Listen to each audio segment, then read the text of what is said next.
My passion.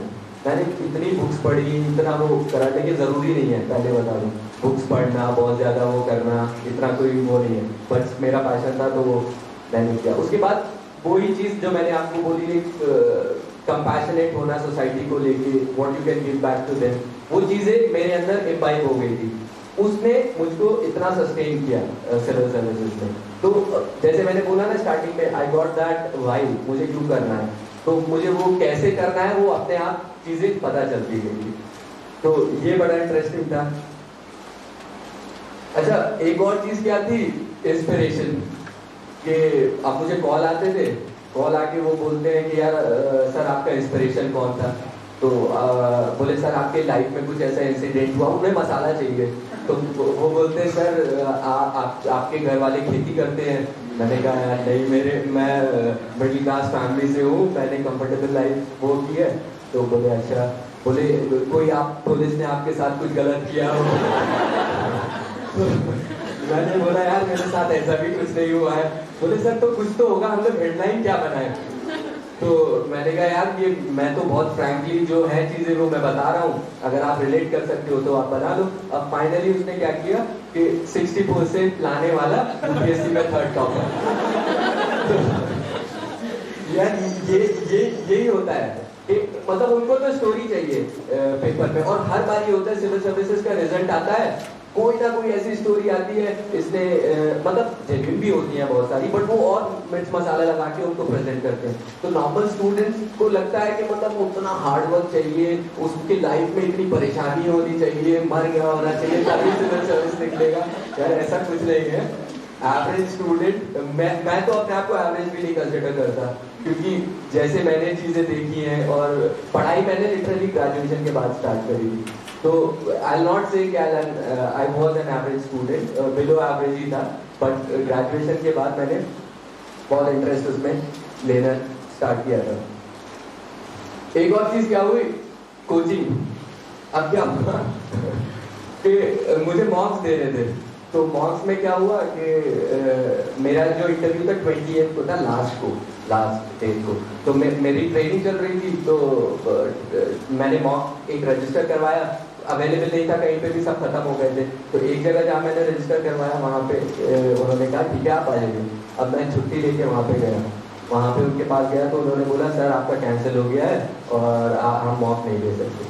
तो उन्होंने कहा यार वहाँ से मैं छुट्टी लेके आया हूँ, सर कुछ कर दो। नहीं, उन्होंने वापस भेज दिया, और रिजल्ट आया, पहली कॉल उनकी, बोले sir sir we are very happy that you cleared, although we were not able to take your mock, but still you are a very good asset to our institution, हम आपकी permission लेना चाहते हैं कि हम आपका पब्लिश कर दें।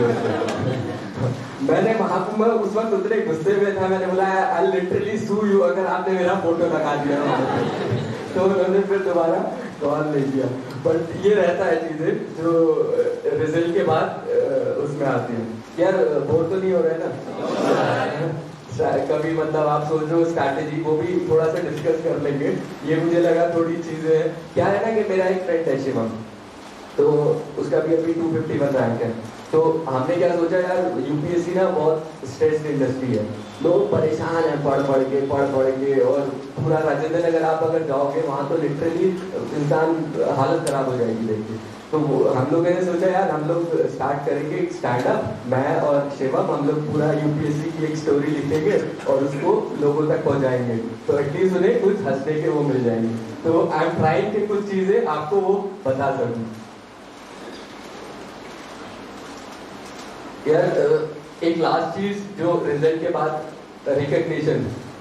अब क्या हुआ कि अभी मैं एयरपोर्ट से भी जैसे आ रहा था, तो आई वाज सिटिंग, टाइम था थोड़ा सा, कॉफी पी रहा था, तो 2-3 एक लड़की थी, एक लड़का था, उन्होंने इंटरव्यू देखा होगा, डोंट नो, पता नहीं, मतलब वो बोलते हैं कि हम वेरी फेमस उसमें, तो वो आके बोलने लगे सर आप ये जुनैद। तो मैंने बोला, तो ऐसे ये चीजें बहुत ज्यादा हो गई है, तो हवा में उड़ने लगते हैं यार, ठीक है उसमें चल रहा है। तो अभी क्या हुआ कि कुछ दिन पहले मेरा एक फ्रेंड था, हम लोग उसमें गए एक मूवी देखने के लिए, तो एक पार्किंग में हमने अपनी गाड़ी पार्क कर ली थी, तो वहाँ पे जो वो था वहाँ पे जगह नहीं मिल रही थी, तो मेरा फ्रेंड दूसरा बोला यार ये आईएएस है कुछ करो, तो उसको लगा आईएएस है, तो आईएएस इस्लामिक स्टेट आईएएस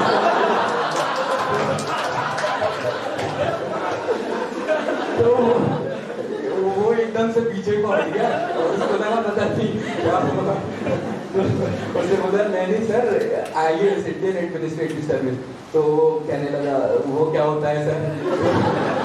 तब रियलाइज हुआ कि यार बस स्टूडेंट्स के ही बीच में है, ऐसा कुछ नहीं है, ज्यादा हवा में उड़ने की कोई वो नहीं है। लेकिन ये अच्छा पार्ट है यार, आपको रिकग्निशन मिलता है। और सबसे बेस्ट चीज है जो ये इंटरेक्शन स्टूडेंट से। आईएएस का भी मेरा जो मेन पर्पस था वो एक पीपल कनेक्ट, वो सबसे अच्छी चीज है। That gives you a lot of happiness, that is the best part of studies of exam. तो ये कुछ चीजें थी जो इसके उसमें हुई थी रिजल्ट के बाद। अब बात करें प्रिपरेशन फेज की, तो क्या हुआ कि स्टार्टिंग में क्या होता है जब आप प्रिपेयर करना स्टार्ट करते हो, तो आप जाते हो, आपको लगता है मेरे साथ भी जो चीज़ें हुई, सोशल राइट एक्टिविस्ट और ह्यूमन राइट एक्टिविस्ट पता नहीं क्या क्या बन जाते हो आप। सब कुछ स्टार्टिंग में सब कुछ आज ही बदल देना है, चेंज कर देना है, और ये बुक पढ़ने लगे, वो बुक पढ़ने लगे, न्यूज़पेपर कुछ समझ नहीं आ रहा तब भी पूरा 3-3 घंटे न्यूज़पेपर पढ़ रहे हैं, वहाँ पे सारा टाइम वेस्ट हो रहा है। तो ये मेरे साथ भी हुआ लिटरली। उसमें लकीली मेरे एक सीनियर थे, उन्होंने सही ट्रैक पे मुझे डाल दिया था स्टार्टिंग से, तो इतना वो नहीं। एक स्टोरी भी है छोटी सी। क्या था कि हम लोग उसमें थे जब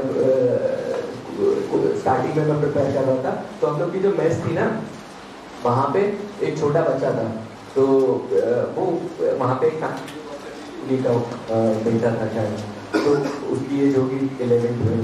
तो वहाँ में मेरा एक वो था, उसको क्या चढ़ गया कि ये चाइल्ड लेबर है, चाइल्ड लेबर है, इसको यार नहीं होना चाहिए। अब वो बेचारा आराम से वहाँ पे रहता था, अपना खुद से कुछ कुछ पढ़ता था और खाता वाता था, पैसे भी मिलते थे। हमने उसकी कंप्लेन वम्प्लेन लिख के डाल दिया कि सर ये चाइल्ड लेबर है, दिस इज नॉट राइट, और ये वो उस बेचारे को वहाँ से हटा दिया।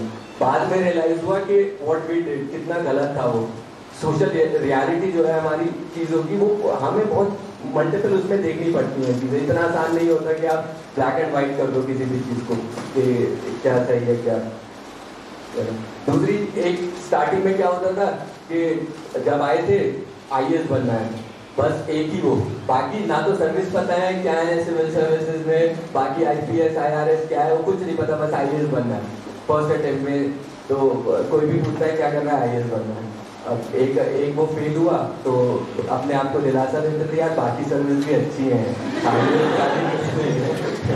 जब बाकी सर्विस है वो भी अच्छी है, वो भी हो जाए तो अच्छा है। तो वहाँ तक था। अब क्या होता था नेक्स्ट उसमें क्या हुआ कि फिर से मेंस नहीं क्लियर हुआ, और उसके बाद में थोड़ा सा प्रेशर फील होने लगता है जब एक तो आप फेल करते हो ना। उसके बाद भी थॉट कि यार गवर्नमेंट सर्विस कोई भी हो, आरबीआई नबार्ड, वो भी अच्छा होता है, उसको भी अटेंड करना चाहिए, दे देना चाहिए।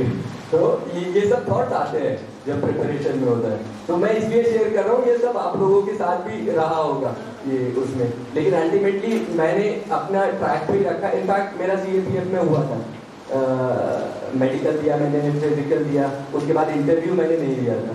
तो एट दैट टाइम लोगों ने बोला यार क्यों नहीं दे रहे हो, एटलीस्ट एक्सपीरियंस हो जाएगा। बट मुझे अपना था कि काइंड ऑफ पर्सन आया मैं, if I get a job तो मैं छोड़ छाड़ के बस हाँ ठीक है चलो जॉब ले लेते हैं। तो आई डिडंट गिव इंटरव्यू क्योंकि मैं बहुत क्लियर था मुझे सिविल ही करना है। तो clarity of thought is very important. आप कितना भी लाइफ में किसी भी चीज़ को लेके डिसाइसिवनेस, क्लैरिटी ऑफ थॉट ये होना बहुत ज़रूरी होता है।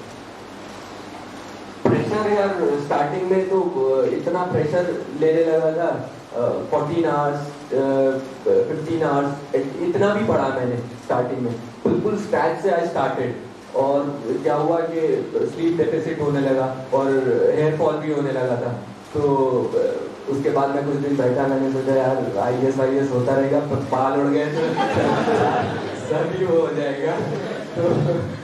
मैंने सोचा चलो ठीक है यार, अब I take a proper sleep और उसके बाद फिर देखेंगे जितना भी हो रहा है। तो then I started taking 7 hour 8 hour of sleep. वो बहुत इंपॉर्टेंट है और वो हर चीज़ में मुझे हेल्प किया। पता है जब आप मेमोराइज करते हो ना चीज़ों को, अगर आप प्रॉपर स्लीप नहीं लेते हो तो वो आप रख नहीं पाते हो चीज़ें दिमाग में। तो sound sleep is very important. आप प्रिपेयर कर रहे हो तो ये ध्यान रखो, 7 आवर्स ऑफ स्लीप तो आप लो ही लो, और उस चीज़ में बहुत इंपॉर्टेंट रहती है। तो ये सब चीज़ें थी जो स्टार्टिंग में आई वांटेड टू शेयर।